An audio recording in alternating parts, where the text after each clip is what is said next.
formation pédagogique, le centre qui s'occupe de la formation des instituteurs de l'enseignement catholique du Sénégal.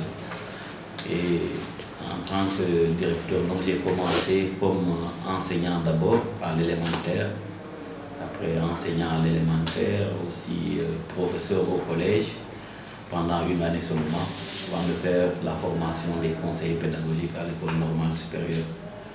Après ça, j'ai eu à servir comme professeur dans ce centre-là pendant 2 années pour continuer après les études supérieures en France, donc en sciences de l'éducation. Donc l'idée du projet est venue justement de toute cette expérience-là, d'élèves, d'enseignants, mais aussi de contrôleurs dans les classes, en voyant bien sûr que nos élèves nous arrivent à l'école pas avec beaucoup de compétences orales en français, et donc il fallait trouver de nouvelles stratégies un peu pour aborder cette langue seconde qu'est le français. Donc un projet qui m'a tenu à cœur depuis l'université d'ailleurs, où je n'ai pas pu avoir un professeur pour matérialiser ce projet-là. Donc le projet que nous avons fait, c'est pour l'amélioration des compétences en lecture pour les élèves du CICP, se disant bien sûr que c'est la base de l'école ici au Sénégal.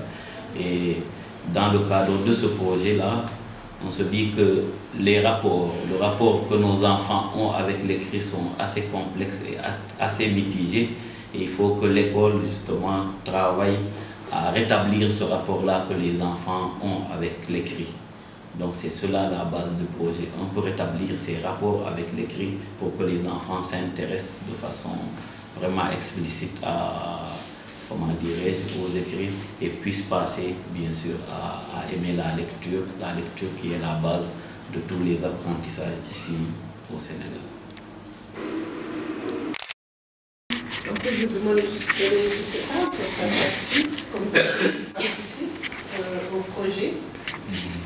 Vous pouvez se présenter, vous expliquer peut-être quelles sont vos attentes pour le projet. Oui,